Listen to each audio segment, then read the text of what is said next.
Aral na yan.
Share na po mga kapatid, naputol lang.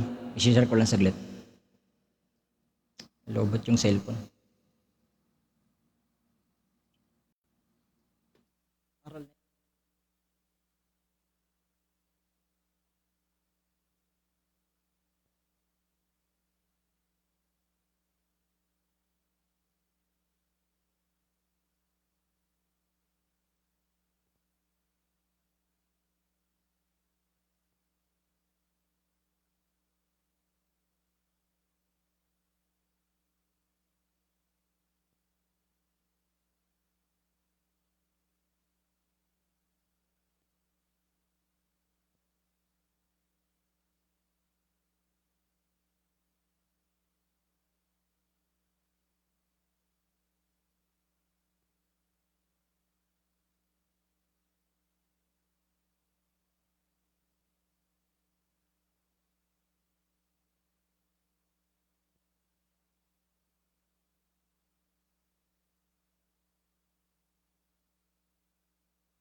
Tuloy tayo. Pasensya na po, naputol lang, naputol. At nalobat yung cellphone.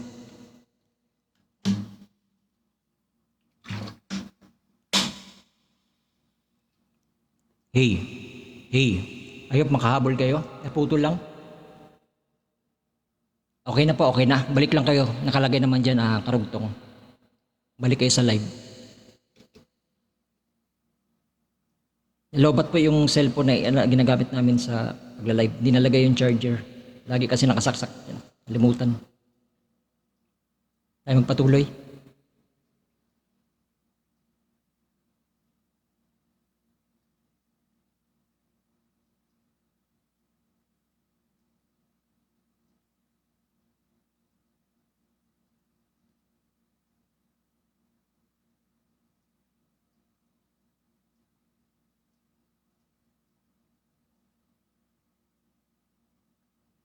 Okay, isa na tayong kanina.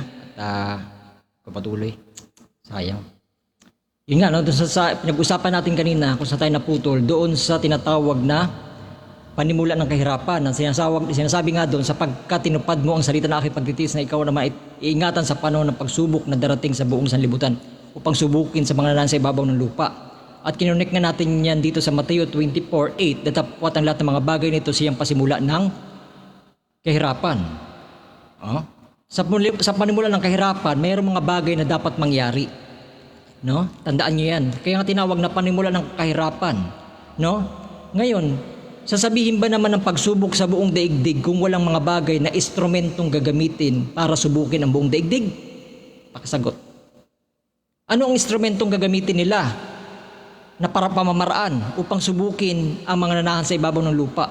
Tandaan, mayroon silang gagamitin sa pamamagitan ng 1954, ang marka ng hayop, ang title sabi niya rito sa 38. Ngayon ang oras na markahan at ngayon ay magkakaroon lamang ng dalawang pangangabayo dito, iyon ay magiging Diyos at Satanas. Kukunin ni Satanas ang kanya at kukunin ng Diyos ang kanya.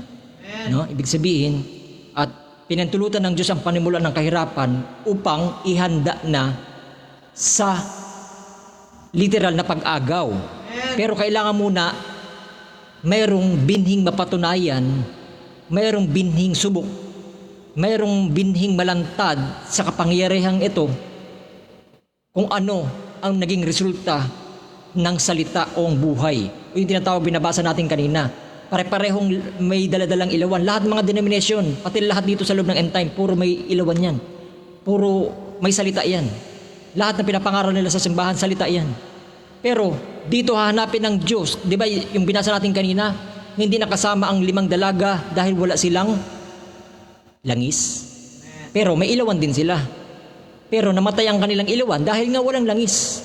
Pero yung may langis at may ilawan, kinuha ng kasingtahang lalaki dahil ang kanilang langis ay ang kanilang ilawan ay may langis. Saan magaganap yun sa ating panahon? Dito sa ating panahon ito. No? Mapapatunayan ang langis kung mayroon ka sa panahon na sinasabi ng Revelation 3:10. Dito mapapatunayan ang langis sapagkat tinupad mo ang aking pagtitiis. Kasi may langis ka. Ikaw naman ay aking iingatan sa panahon ng pagsubok na darating sa buong sanlibutan upang ikay subukin sa mga nasa ibabaw ng lupa. No? Na ayon nga tinatawag sa Mateo 24:8, datapot ang lahat ng mga bagay nito siyang pasimula ng kahirapan. No? No? At ngayon, yun na nga, pag nagsimula ang panimula ng kahirapan, kukunin ng Diyos ang kanya raw, kukunin ni Satanas, ayon binasa nating quote kanina, ni Satanas ang kanya, sa pamamagitan ng ano? Sa pamamagitan ng kapagsubukan na yun, ng panimula ng kahirapan. Kaya sabi rito sa Mateo, yung binabasa natin na rito kanina, sa Mateo 13:27, kung saan tayo naputol, no, ang mga lipin ay puno ng sambahayan, nagsipa roon at nagsabi sa kanya, Ginoo, hindi baga nagasik ka ng mabuting binhi sa iyong bukid? Saan kaya nagmula ang mga panirang damo? At sinabi niya sa kanya, isang kaaway ang gumawa nito. At sinabi naman sa kanya ng alipin, ibig mo baga kami ay magsipa roon at yumaon at tipunin? Datapot sinabi na huwag daw. Bakit? Baka sa pagtipon ninyo ng panirang damo at inyong mabunot pati ang trigo. Pero matigas ang ulo nila. Ang ginagawa nila ngayon, takwil ka Barjeho, takwil ka Sister Carla, takwil ka ganito. Di ba marami na silang binunot mga simbahan ngayon? Bunot pamor. Di ba marami na silang pinagbubunot? Tiwalag ka na sa aming grupo. Tiwalag pamor. Di ba marami na silang tinatakwil ngayon? Takwil pa. Kala nyo hindi biblical yan? Biblical yan. Ang datapwat huwag, baka pagtipon ninyo ng mga panirang damo at inyong bunutin pati ang trigo. Hindi pala lahat ng binagbubunot nila ay panirang damo. Meron din palang pinagtatakwil nila sa mga simbahan, mga trigo pala. Ay masaklap dun eh. Ako personal kong karanasan. Takwil na ako. Wala sa karamihan sa mga simbahan. No?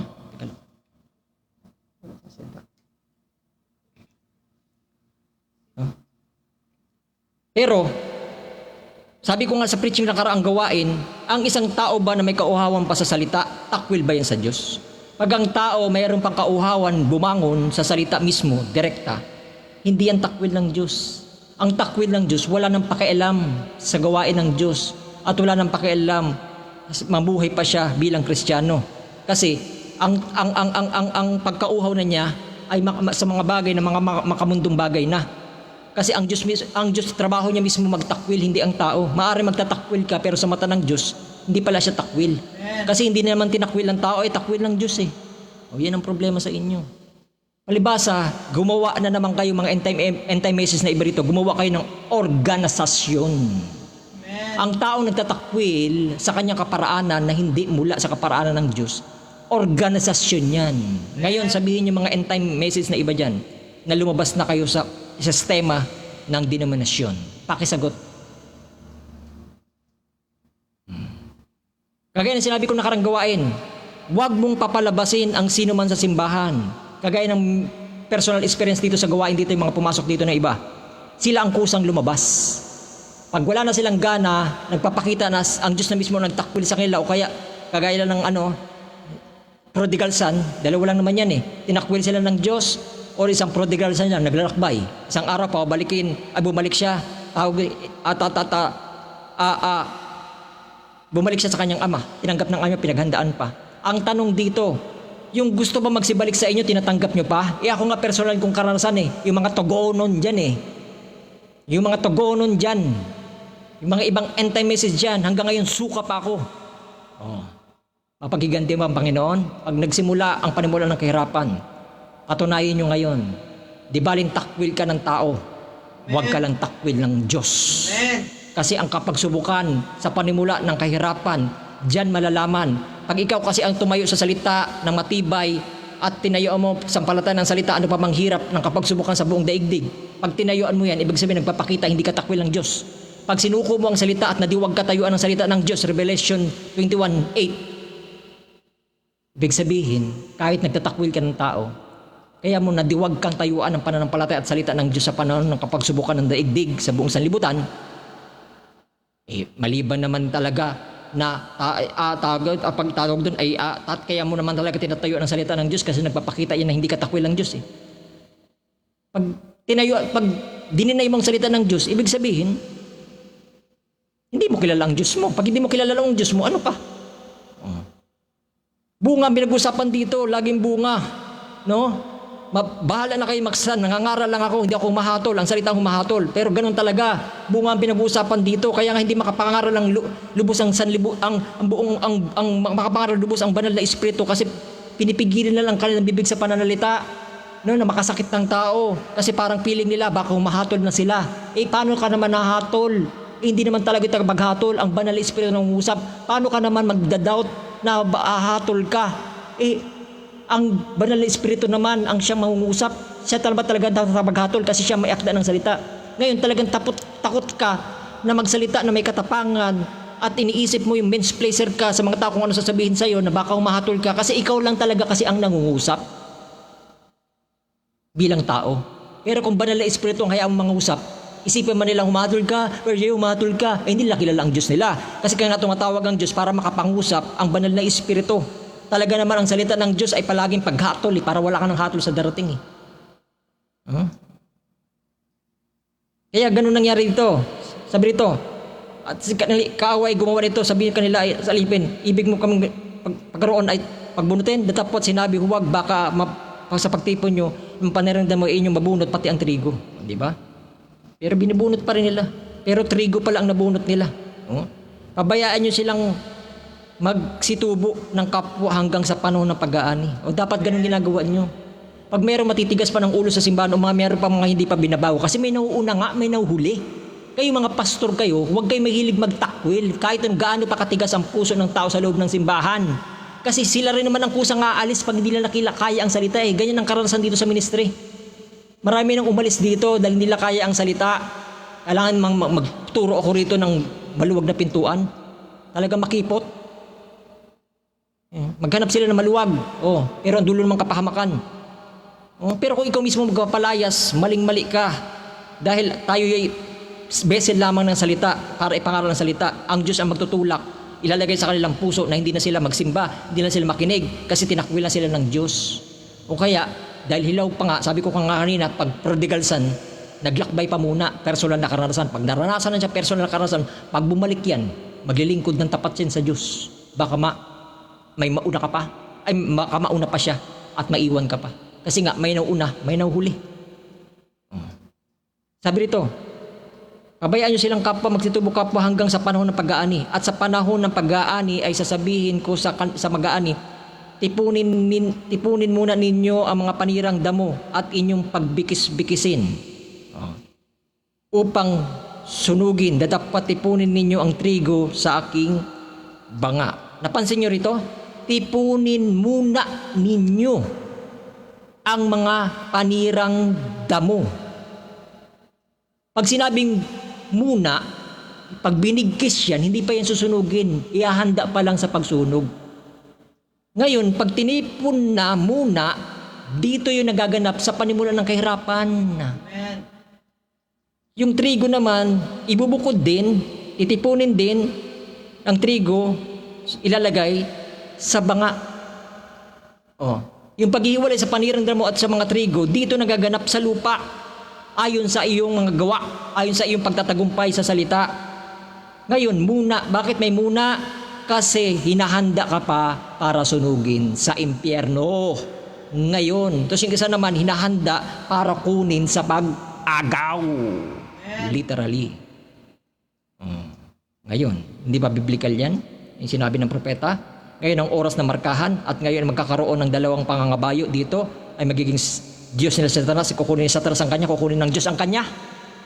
May panahon ng pagkuha sa pamamagitan ng kapagsubukan ng panimula ng kahirapan na sinasabi. No? Sabi rito 1951, ang taon ng Jubilyo, kung magagayon silang tatakan, anong mangyayari noon pag hiniwalay na ang trigo at panirang damo? Titipunin muna, trigo at saka panirang damo. Magkakagayon sila itatakan na puno na patungo sa kadiliman, na lubos ng sukdulan ng pagtalikod sa lahat ng ating itong mga denominasyon. No? Sila ginagawang literal ang denominasyon. Pag anti-message na sila, denominasyon yan. Kami hindi na. Hindi ang Diyos nakaugnay sa grupo. Ang salitang denominasyon, ginagawa nyo na nga.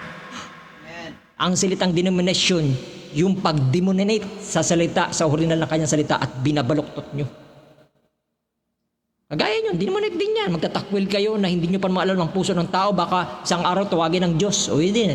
Ngayon nangangaral, inis na inis sila. Tatawagin ng Diyos ngayon, na insulto sila. Baba daw. Tapos yung nagpababa, namatay, physically. Baba, balik sa umbrella namin. Di nagalit ang Diyos sa kanya. Warning ministry, tapos pababain mo, hindi ka naman sumisigaw para wag magpabakulaw ang mga tao. Nangangaral kayo, tuloy para babakunahan. Tapos nagwa-warning dito para awatin sila doon. May malasakit ang Diyos, awatin mo, baba. Di kayo pinababa sa below the ground. Physical ba? Realidad nangyari. Talagang totoong nangyari. Sinaway talaga ng Panginoon. Ang dami na nagpababa dito sa ministry ito. Hindi sila nagtagumpay sa biyaya ng Panginoon. Mauwi sa kanyang kapurihan. Sila ang hinampas ng Panginoon para patigilin, pababain sa pulpito. Sana sila ngayon. Nautupad ang Isaiah 9 hanggang 13. Lahat mga ngaway sa kanila, sa inyo ay mapapahiya at mapanaw. No? Hindi nyo pwedeng galawin ang pinahiran ng Diyos ayon sa Biblia. No? At nangangaral lamang ako ng katotohanan ukol sa inyong panahon. No? Kaya sabi rito, saan binabasa natin kanina? Saan yan? Isaiah. Ano tayo kanina naputol?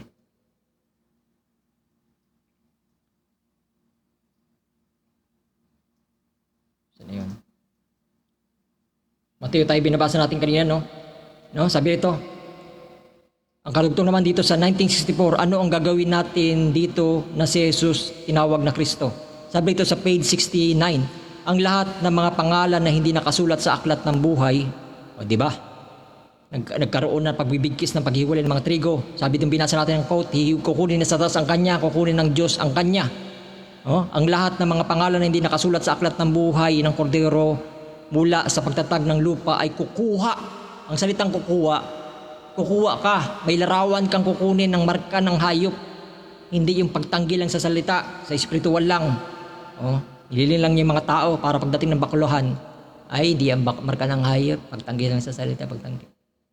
Mula nga sa salita yan ang chip sa kanyang balikat ano ba yung pangangaral ng propeta? Di ang pangangaral ng mula sa Diyos. Tinanggihan nyo ng salita, marka tali pa ng hayop kaysa magtago. Kahit magtago pa kayo sa espiritual, bagsak nyo parang literal.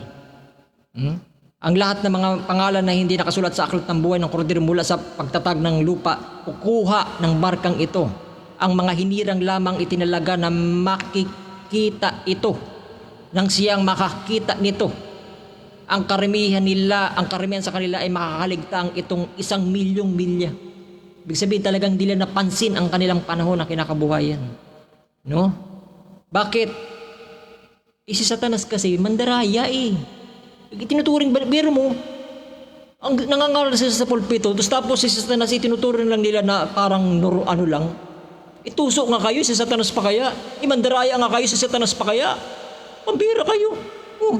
Kung mandaraya kayo, mas masakol si Satanas. Nasabihin ba naman dito sa 2 Thessalonians 2:9, kung mali yan, siya ay sa kanya pagpaparito ayon sa paggawa ni Satanas. Na may buong kapangyarihan ng tanda ng kahangahangang kasinungalingan. Kaya nga humanga kayo Totoo yan. Effective. Subok na effective na talaga ang bakuna. Nakakahanga. Hindi na tayo makukubid. Kahangahangang kasinungalingan, ibig sabihin, parang totoo. Pero sa mga mangmang lang yun. Pero sa matatalino, kami alam namin bakit sila gusto magregalo ng pag may nagpabakuna, may Jollibee. Pag nagpabakuna, may house and lot. Pag nagpabakuna, mayroong McDo. Pag nagpabakuna, mayroong may mga gift na bibigay. Pag magpabakuna, makakapasok sa mga tawag doon sa panahon ng 2020, makakapasok sa panahon ng mga mall. May mga reward talaga. Mga mangmang, uto-uto. Pero sa mga wise, sa matatalino, alam ko na nasa likod niyan.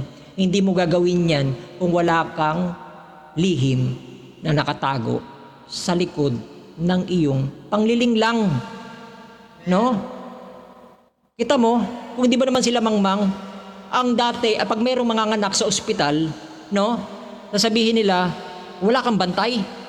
Huwag kang papasok sa ospital pag wala kang bantay. Mga anak na po, tawag doon tawag doon, mga anak na ako, wala na akong asawa, hiwalay na ako asawa, mga anak na ako, mamamatay na, naubusan ako ng dugo, mga ganun. Wala magbabantay sa'yo. Pag wala nagbabantay sa'yo, wala rin magbabayad.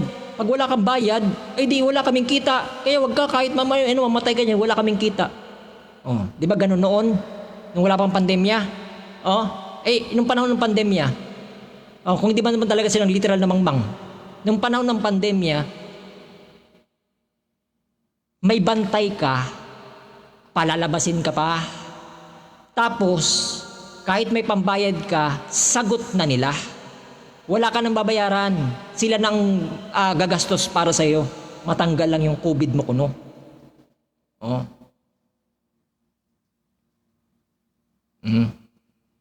Tama ba sinabi ng Biblia? Kamangmangan.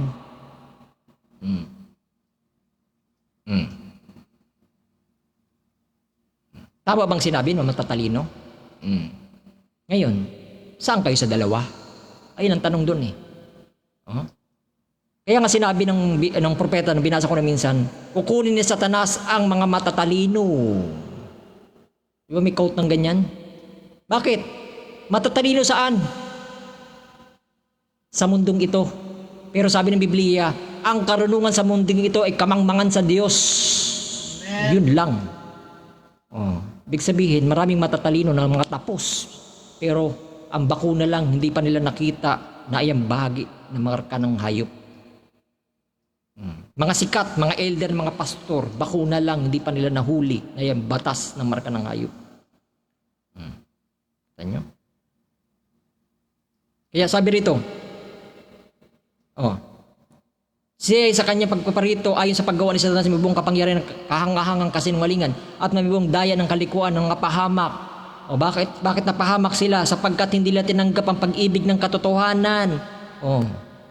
Winarningan naman sila.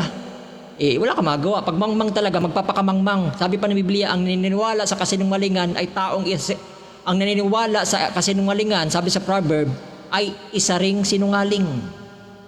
Diba nagamit ko yan, nabasa ko na yan dito. No? Ang naniniwala sa kamangmangan ay isa ring mangmang. No?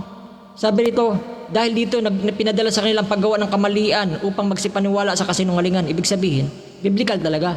Kaya nangyari yan kasi mayroon mga tao talagang maniniwala sa kasinungalingan. No? Talagang maniniwala sila sa kasinungalingan, hangang-hanga sila doon. Believe pa nga sila eh. Pag sinasabi mo, hindi totoo yan, Ate Carla. Ay, hindi totoo yung Barjay. Oh? Kahit nalintaran na mamatay ang nanay nila, epekto ng bakuna, wala pa rin sa kanila. Kahit nalantaran na mamatay yung ibang kamag-anak nila, at sa mga wala pa rin sa kanila. So, ayan, ang kamangmangan nakakamatay ba? Sabi ng Biblia yan, sa Proverbs pa rin yan. Oh, ang kamangmangan ng tao ay pumapatay sa kanya. Nabasa ko na rito yan. No? Kaya sabi rito, dahil sa pinadala sa kanilang paggawa ng kamalian upang magsipaniwala sila sa kasungulan, upang mga hatulan silang lahat dahil sa nagsipaniwala hindi sila nagpasiniwala sa katulan, kundi nangalugod pa sila sa kalikuan. Nalugod pa sila sa kalikuan. Oh? Sabi rito sa 1956, gumagawa ng daan, ang title. Sabi rito ng propeta, ang mga nagtuturo natin nagiging malahininga. Ayan kasi ang dahilan eh. Yung mga tagapagturo, malahininga. Kaya nangyayari yan. At mga binibigyang diin ang mga pag-anib sa iglesia na sinasabi, ayos lang yan. Basta present ka sa church. Basta lagi ka nagsisimba. Basta yung ikapo mo, huwag mong kakalimutan, lalo na. Ang pagtuturo nila ay pagiging malahininga na. At ang pagbibigay diin ay ang pag-anib sa iglesia. At sinasabi, ayos lang yan. Basta kaanib ka sa iglesia, kalimutan mo ang mga bagay na yan. Diba? Basta kompleto sila sa church nila, na marami silang membro, bakunado ka o hindi, ayos lang yan. Huwag ka maniwala kay Barjay. Sasabihin pa nila, ang Diyos ay hindi na-discriminate. Kayo, ano ginagawa niyo sa amin? Ngayon, ibabalik din nila yan. Ang Diyos hindi na-discrimination, bakunado man o hindi. Hindi nagdi-discriminate ang Panginoon. Hindi siya nagtatangi ng tao.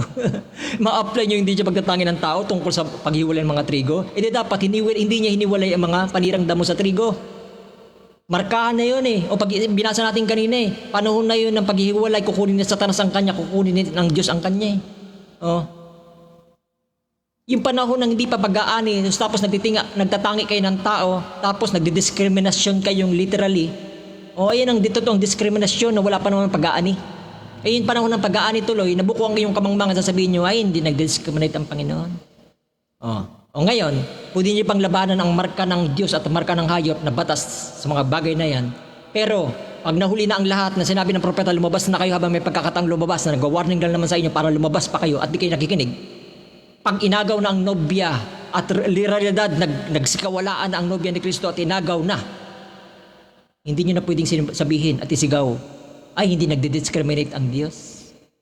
Kailangan lumipad ka. Hindi pwedeng mawalay ang pag-agaw sa spiritual sa pag-agaw sa literal. Kung mangmang ka sa pag-agaw sa rapturing faith o sa pag-agaw sa spiritual, imposibleng maagaw ka sa literal. No? Husband in white yun. No? Kaya sabi rito, no? Sabi yun. Yan ang pagtuturo natin naging malahininga at binibigyan diin ang pag-aanib sa iglesia at sinasabi, ayos lang yan.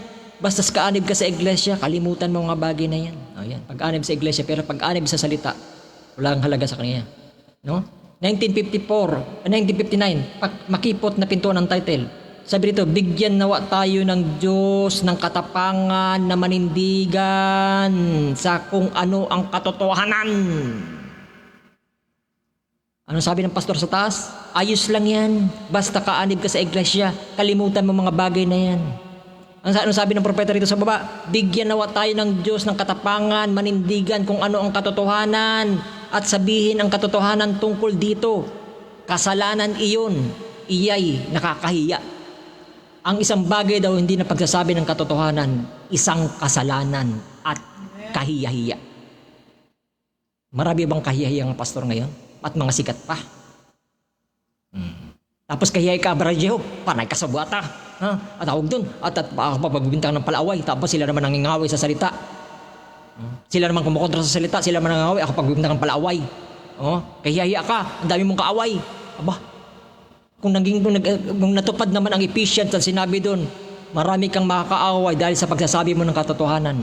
Okay lang kung may naging kaaway ka dahil sa pagsasabi mo ng katotohanan na hindi ka naman nakikiaway sa kanila, nagwa-warning ka dahil mahal mo sila. Pero kung nakikiaway ka dahil sa paglabag mo sa katotohanan, ayan ang habag-habag. Marami ba nga nangangaway ngayon dahil tinatakwil ang salita? Mas nakakaawa ka.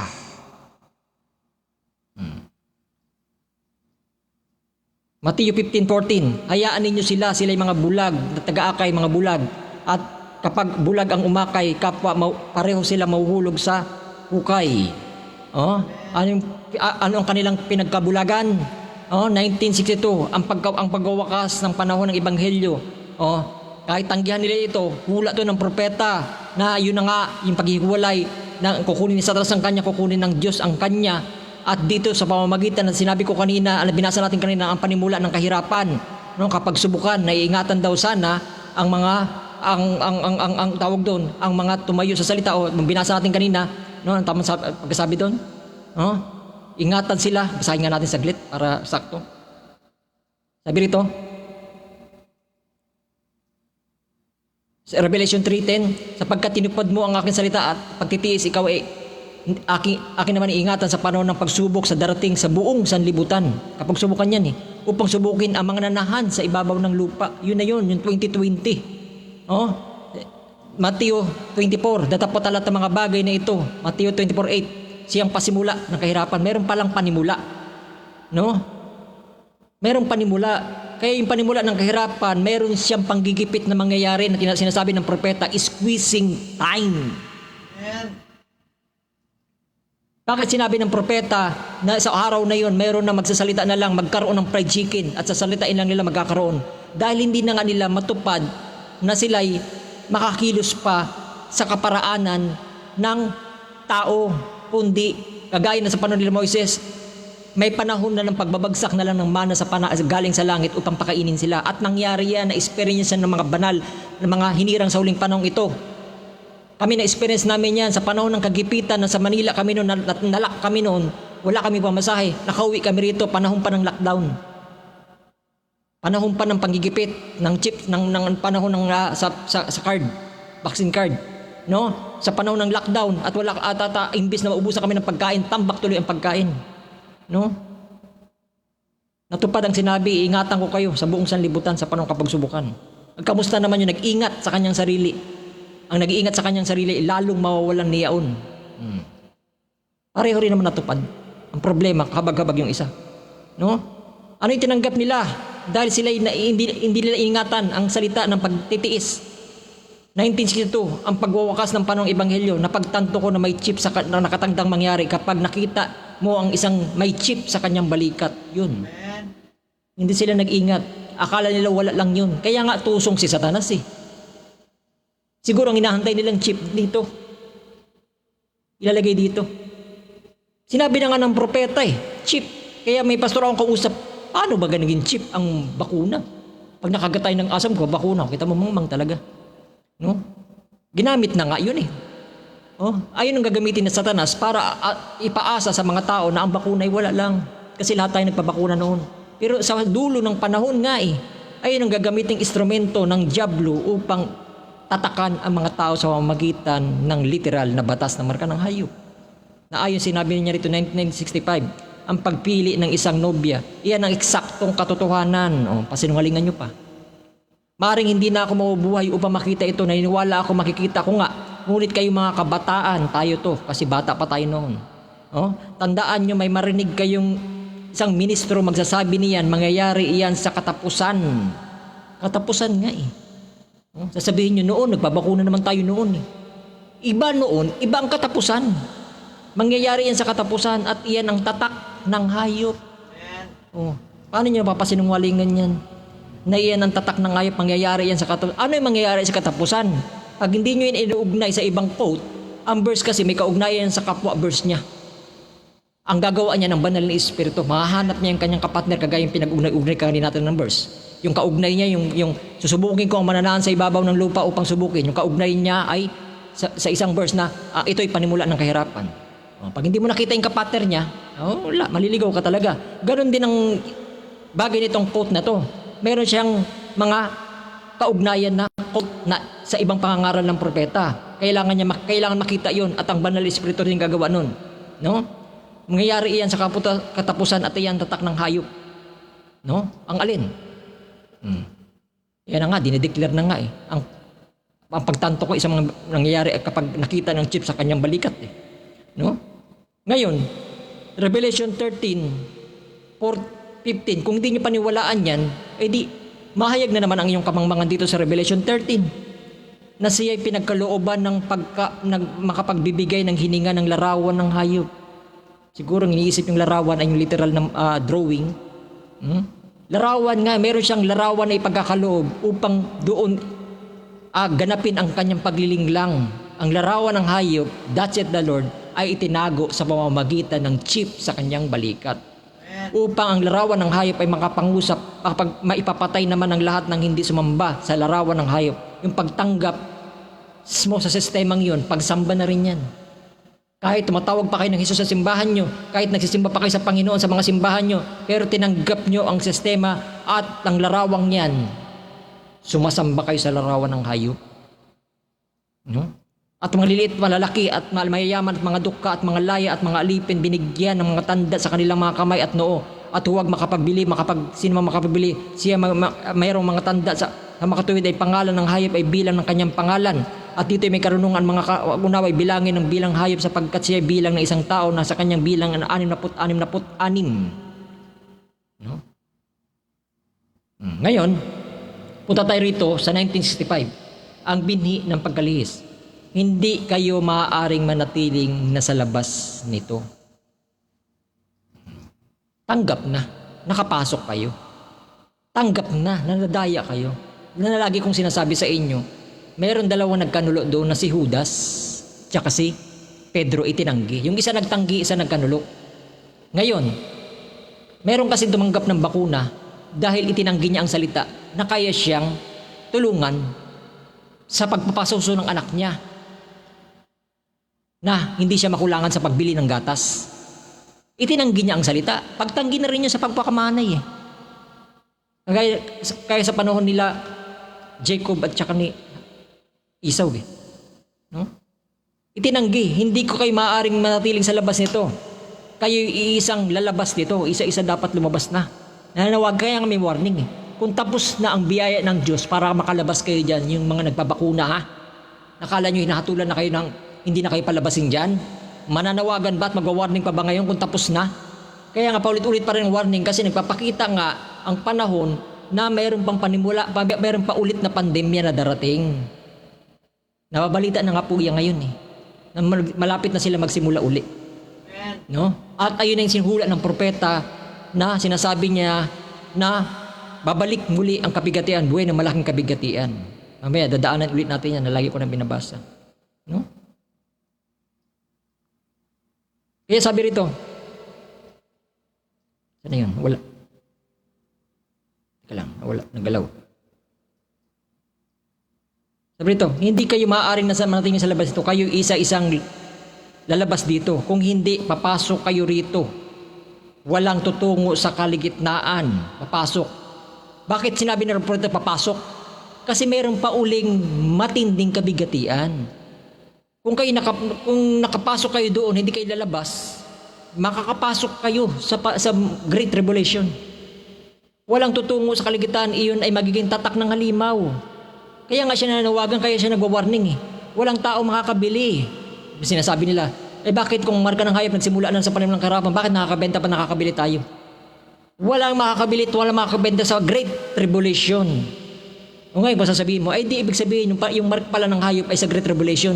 Rapture pala muna, bago ang marka ng hayop. Nagsimula nga ang markahan sa panimula ng kahirapan.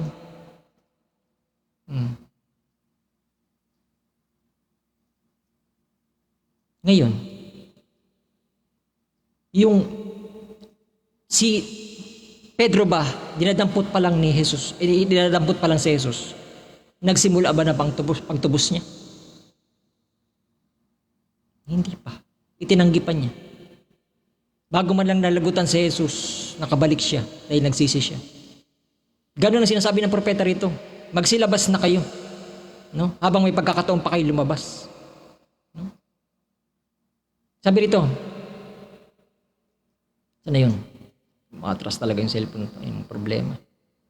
Kagaya ng tablet. Sana yun? Wala.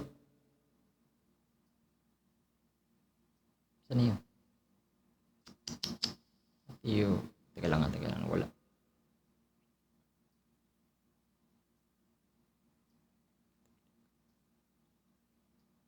Teka lang, nawala. Sana yun? Kusang gumagalaw yung cellphone pag binibitawan. Sana yun? Teka lang kung paano nangyari.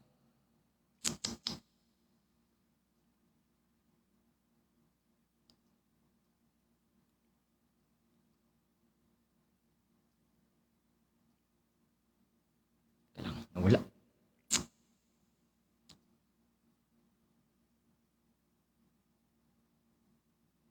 Sana ako na lang kung isang gawin. Wala.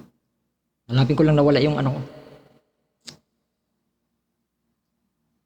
Rinyo ko. Ay, hindi ko lang nakaaway. Gumagalaw yung cellphone ko na wala naman gagalaw para may multo. Parang ginugulo ko ng kaaway. Sana ko nun. Oras ang alipin ko ng yan sana yan binabasa ko kanina. Sana tayo nun.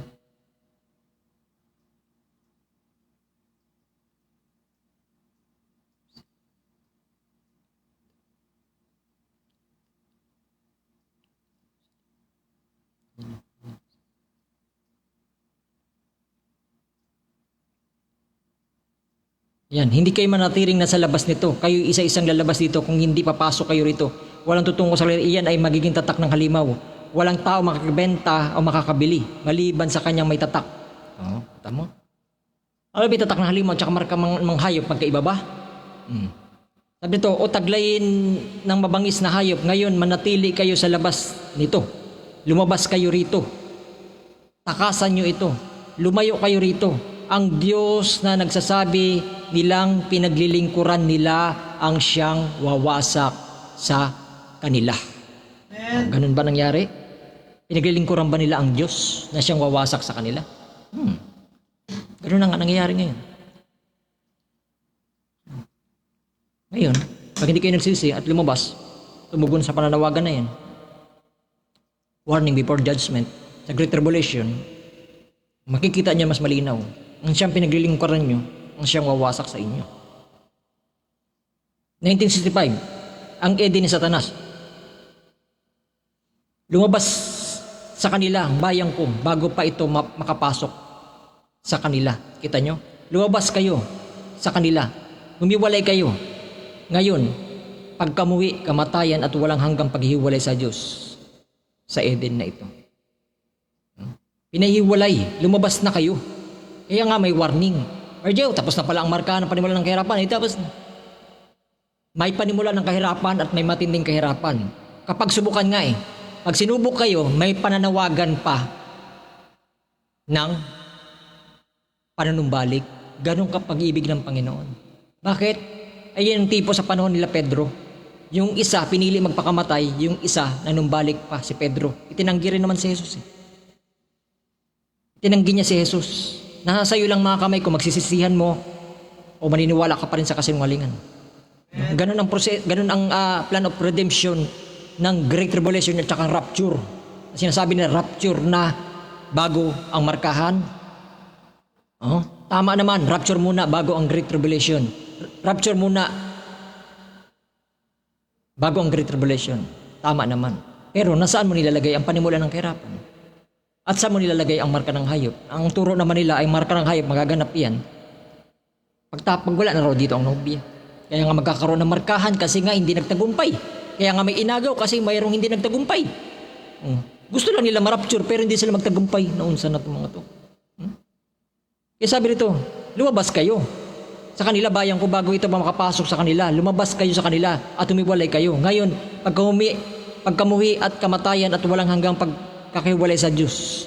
Luke 21:28. Tatapat kung magsimula ang mangyari ang mga bagay nito, magsitingin kayo sa itaas sa inyong ulo sapagkat malapit na ang pagtubos sa inyo. Ngayon sabi nila, walang rapture, hindi nababasa sa Biblia. Ang salitang pagtubos, ang salitang malapit na. Kasi 2,000 years ago tayo tinubos ni Jesus Pag sinabing malapit na pagtubos sa inyo, rapture literal yan. May tamang kaunawa. No? Sa may kapahayagan.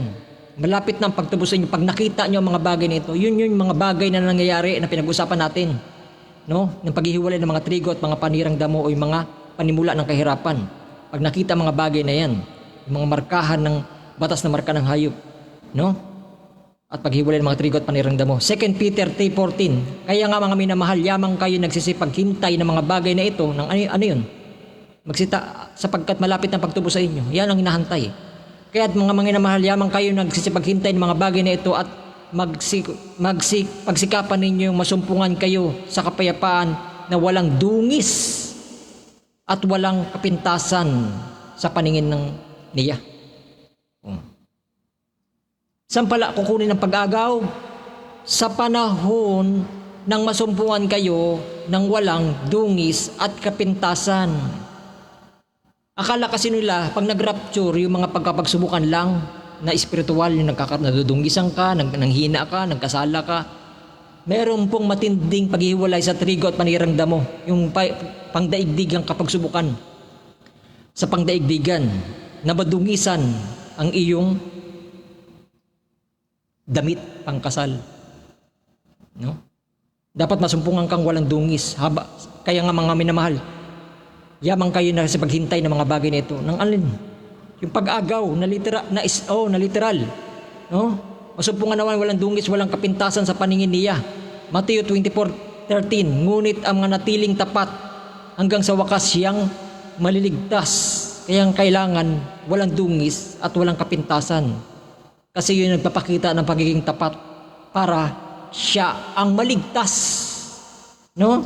Kaya sabi dito sa Mateo 24:15, no, kaya nga pag nakita ninyo ang kasuklam-suklam na paninira sinalita sa pamamagitan ng propeta Daniel nakatayo sa dakong banal, unawain ang bumabasa kung magkagayon magsitakas kayo sa bundok na nga sa Judea na sa bubungan, huwag bumaba. Paano makita na ang walang dungis, walang kapintasan? Paano makita na magtiis hanggang sa wakas? Pag nangyari ang panimula ng kahirapan na yan, anong gagawin nyo? Kung kayo'y magsitaka sa bundok ng Judea at nasa bubungan, huwag nang bumaba upang maglabas ng mga bagay sa loob ng kanyang bahay. E nasa bukid, huwag na magsibalik upang kumuha ng kanyang balabal. Dapat sa aba ng dadalang tao sa nagpapaso sa araw na yun. At sila magsipanalangin kayo na huwag mangyari ang pagtakas. Pag-agaw yan Mayroon kayo kapahayagan. Ang problema kung wala, hindi nyo makikita. Walang rapture na mababasa sa Bible, pero maraming mga kapahayagan na nagpapakita na yun ang rapture. No? Magsipanalangin kayo na huwag mangyari ang pagtakas sa inyo sa panahon ng tag-ginaw, yung malahininga yan. Hindi mainit, sala sa lamig, sala sa init. O sa sabat man, sapagkat kung magkagayon magkakaroon ng malaking kabigatian. Tama pala. Bago pala dumating ang malaking kabigatian, mayroon munang panggigipit na mangyayari. Sasabihin ba naman dito, huwag kayong babalik? Sasabihin ba naman ito sa mga nagdadalang tao na magpapaso sa mga araw na yun? Sapagkat magkakaroon ng malaking kabigatian. Ibig sabihin, bago pala dumating ang malaking kabigatian, magaganap muna ang panimula ng kahirapan. No? Sila, tinanggap pa yung chip sa kanilang balikat, bumalik pa sa sanlibutan, bumalik pa sa mga alok ng mundong ito. Imbis na lumingon na. No? Dahil ang rapture o ang mga bagay nito Pag nakita yung mga bagay ito, malapit na pagtubos sa inyo. Pero nakita nila, malapit na ako mawala at malapit na ako gumaling sa COVID. No? Imbis na gumaling, nagkamatay. Huwag ninyong sabi ito, sapagkat magkakaroon ng malaking kabigatian at ngayon hindi na mangyayari buhat ng pasimula at ngayon hindi na mangyayari kailanman. No? Ngayon, binasa ko na ito, hindi ko natadadaanan tungkol doon sa pero may papakita lang pagmasdan din yun. Pagmasdan din yung dalawa rito ha. Ang sabi rito, na Mateo 24:15, dito lang magtatapos. Tapos na tayo. Sa pagmasdan yung Mateo 24:15, ang sabi rito, no? Yung sa taas babansa nito, nagpapaso sa araw na yun, magsipanalangin kayo na huwag mangyari pagtakas, yung rapture ha, sa inyong panahon, taginaw, sabat man, oy, malahin nga kayo doon, sapagkat magkakaroon malaking kabigatian, gayon din na mangyayari sa pasimula ng salibutan, sa gayon din na mangyayari kailanman. Pagbasta nyo, babasahin ko lang pahintulot, may papakita lang ako sa inyo ng isang kapahayagan kung makikita nyo ito. No? Tingnan nyo maigi. Luke 17:26. Tingnan nyo kung ano ang difference ng dalawa. Sabi rito, kung paano nangyari sa karawan ni Noe, gayon din naman ang mangyayari sa karawan ng anak ng tao. At sila nagsisikain, sila nagsisinom, sila nagpag-asawa, at sila nagpag-asawa hanggang sa araw ng panahon daong sinuwi. At dumating paggunaw, nilipon sila lahat. Ganon din ang panahon ng Lot, at sila nagsisikain, sila nagsibili at sila nagsisinom, sila nagtatayo ng bahay. Dadapat sa araw na umalis sa Sodoma, umulan ng langit at asopre. Gayon din naman nangyari sa araw ng anak ng taon mahayag. Sa araw na iyon, mapapasa bubungan. Pero ang gusto kong punto rito, sa araw na yun, sa bubungan, nasa bahay, ang kanyang pag-aari ay huwag na manaog upang kunin. Di ba may kapareho sa Mateo? Binasa natin kanina, huwag nang kunin. Okay, di ba sinabi nung kanina, sa aban nila nagpapasuso? Balikan natin saglit lang. Papakita niyo sa inyo. No? At nasa bubungan ay huwag nang bumaba upang maglabas ng kanilang sa mga bahay sa loob ng bahay. At sa bukid, huwag nang magbalik, kumuha pa ng kanyang balabal. Balik tayo doon. No? Sa araw na iyon, napasa bubungan, nasa bahay ang kaniyang pag-aari, huwag nang manaog upang kunin, at nasa bukid, gayon din, huwag nang umuwi. Ay bumalik pa sa sanlibutan, bumalik pa, nakipagkompromiso pa sa salita. Ibig sabihin, nagpapakita lang pala yung panimula ng kahirapan o yung mga markahan ng batas na marka ng hayop na nagsimula ng 2020 ay malapit na pagtubos sa inyo. No? Alalahanin ninyo sa araw ni Lot. O di ba? Lumingon pa ang asawa ni Lot. Naging asin tuloy, kaya ngayon matitigas ang puso nila. Sino mang magsisikap na ingatan ng kanyang buhay ay lalong mawawalan nito. O di ba? Related mangyayari yan. Nag-iingat tuloy sila, lalo tuloy nawalan. Nangyayari ba yan? Kaya nga sila nagpabakuna para maingatan, pero lalong nawalan. Nanguhula. Nangyayari ang mga hula. Feel na feel ko. Kasi habang binabasa ko, realidad nagkakaroon ng katuparan. Dapat ang sino man mawalan ng kanyang buhay ay iingatang yaon. Realidad talaga. Sinasabi ko sa inyo, sa gabing yaon, ang dalawang lalaki na sa higaan, ang isa'y kukunin, isang iiwan. Sa panahon pala ng ganyang kaganapan, yung nag-ingat, lalong nawalan, yung isa naman ay lalong iningatan, diyan pala magaganap ang pag-agaw.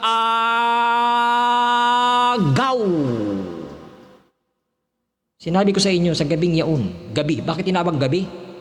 Sumigaw ng hating gabi. Tulog kayo. Walang langis ang kanilang ilawan. Ang pagdating ng marka ng Diyos at marka ng hayop, nalantad kung sino ang paghihiwalay ng mga trigo at mga panirang damo. Ayon sa kanilang bunga. Pinagkanulo nila ang kanilang pagkapanganay. Sinasabi ko sa gabing yaon, gabi ha, ang yaong lalaking nasa isang higaan ay siya ay kukunin, isang iiwan. May naiwan talaga sa rapture. At doon na tayo sa panahon na yun na hinahantay natin dahil nangyari ng panimulang kahirapan. Ang hinahantay na lang natin ngayon, that's it the Lord, ay ang pagkuha sa nobya na lang. Dahil papasok na ang Great Tribulation. Kasi ang sabi ng propeta rito, shortcut tayo, hindi pwedeng pumasok ang nobya literally sa Great Tribulation. Kukunin siya pagtapos ng panimula ng kahirapan. Kasi nga, sabi niya rito, 1960, ang kapanahunan ng Iglesia Laodicea, dito na magtatapos, at pagkatapos ng nobya, agawin na at lumisan na at babalik muli ang kabigatian. Ibig sabihin, aagawin muna. Pag sinabi kasing babalik, nangyari ang kabigatian sa una, Tapos aagawin ang nobya at ayan ang hinahantay natin, yung pag-agaw na lang, anytime pwede na yung mangyari, pero yung iba malahininga pa rin, habag-habag naman, no? At babalik muli ang kabigatian, buwan ng malaking kabigatian na mangyayari sa buong harapan ng buong mundo. Ngayon, tulog-tulog pa. Malahinga talaga. Ngayon, ang malahininga sa nagaganap, sa denomination lang, o pati rito sa mga mapagkunwaring anti-message. 1963, magpakababa kayo, ang kordero ay darating na dyan. Ang kordero daw ay darating na dyan. Dala-dala ang aklat niya ng pagtubos. At ang nobya ay inagaw na. Sila mga nagsitanggi dito ay dadanas ng panahon ng kapighatian. Ngayon, hindi humatol ang Diyos hanggat di binabalaan ang tao.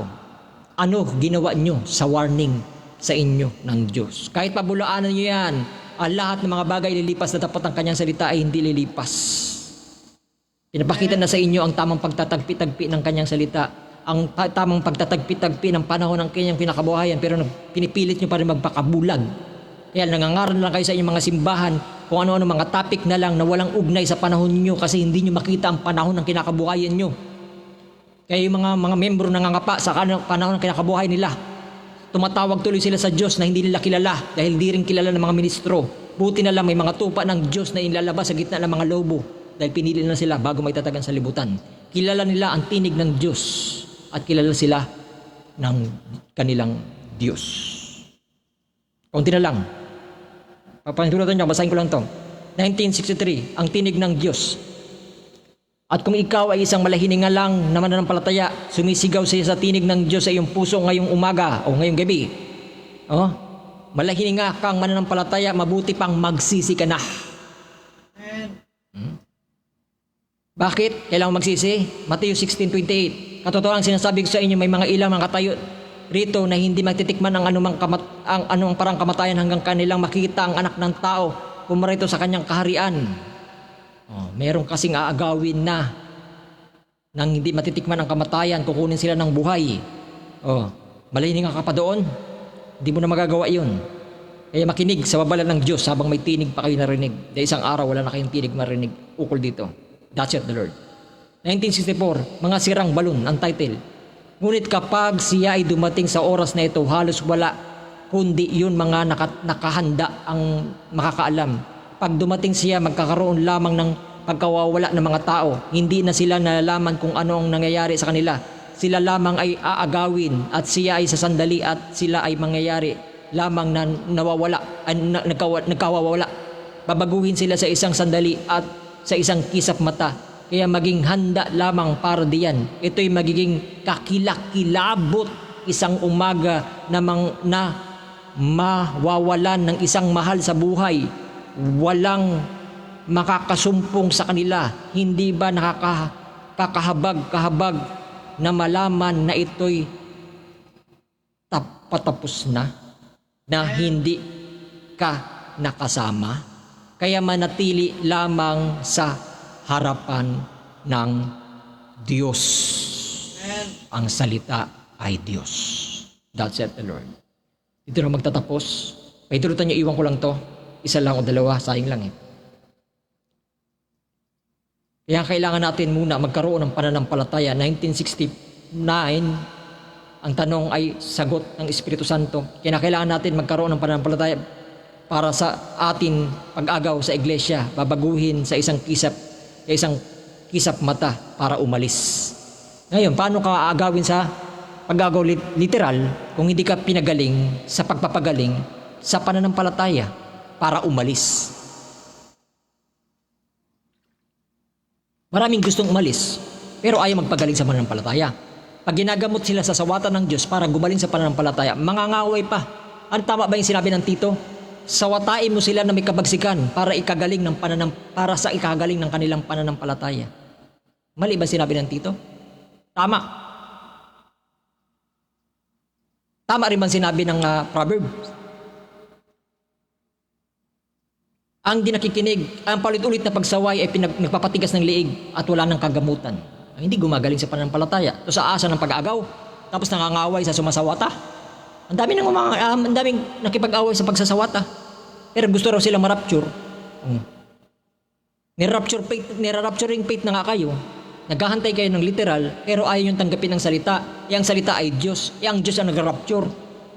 Bago kayo makaharap sa literal na Diyos, sa pag-agaw, harapin nyo muna ang anyo ng kanyang salita.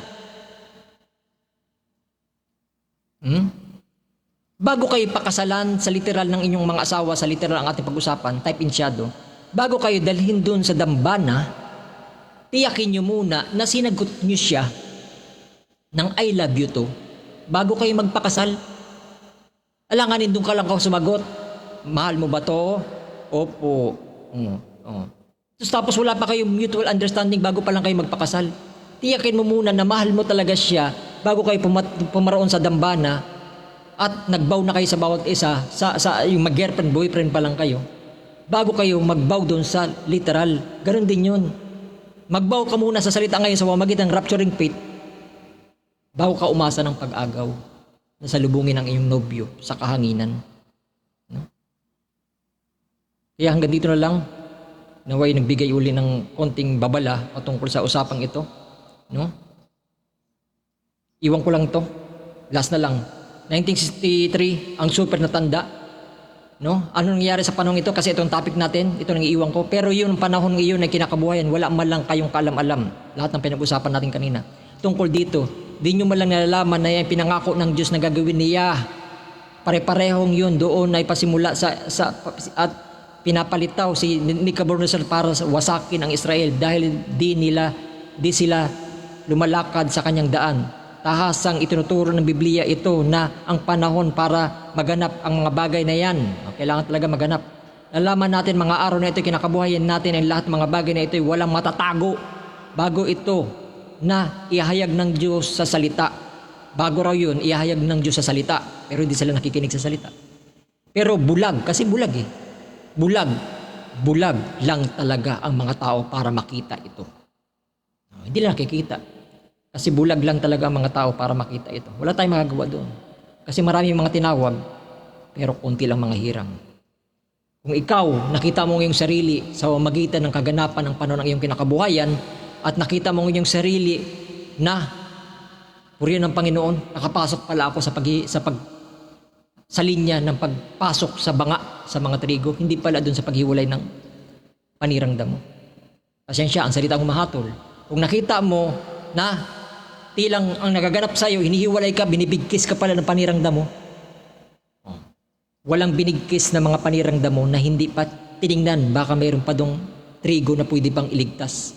Diba sa mga palay, bago i-final ilagay sa truck, i-check muna yung mga hiwalay, baka mayroon pa dong sariwa na pwede pang mapakinabangan. Kaya yung sinasabi ng propeta, lumabas na kayo habang may pagkakataon pang lumabas, bago man lang dumating ang pag-agaw. Dahil sa pagtapos ng pag-agaw, ang pasok ng Great Tribulation, wala nang panahon pa ng pagsisisi. Ano mangyayari sa kanila sa araw na yon?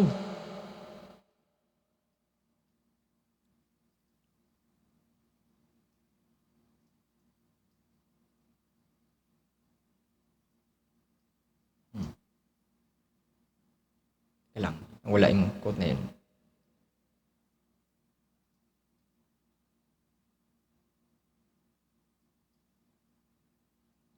No? Hindi ko nalagay rito yung quote, no? Na sinasabi doon, magkakaroon silang hiyawan ng iyakan sa panahon na yun, no?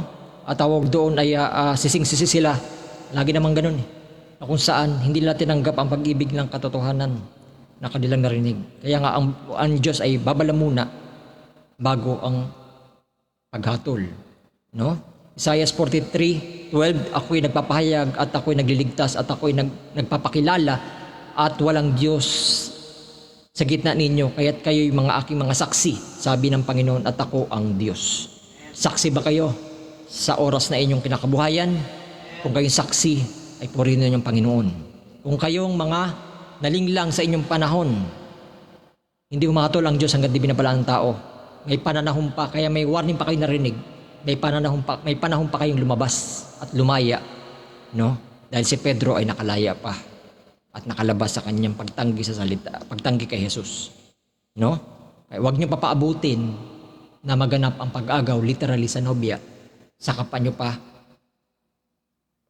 pagsisihan mga bagay na yan. Dahil sabi po ng propeta, wala nang pagsisisi sa panahon na yun. Tapos na, nakaalpas na, wala nang biyaya sa panahon na yun. No? Ibabalik ng kaligtasan sa mga Hudyo. Kaya hanggang dito na lang at tayo manalangin sa gabing ito.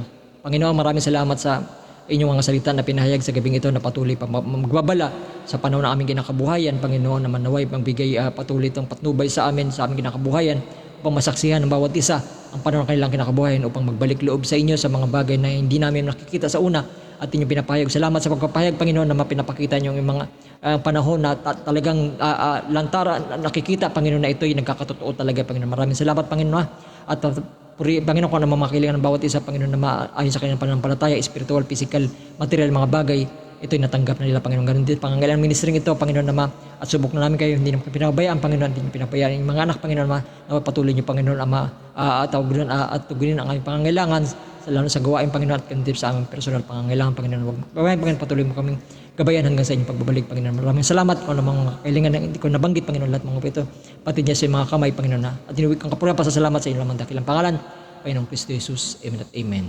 To God be the glory, mauwi ang kapurihan sa Panginoon. Salamat sa inyong pagtsatsaga at pagsama sa gawain ito. Mauwi ang kapurihan sa Panginoon. God bless.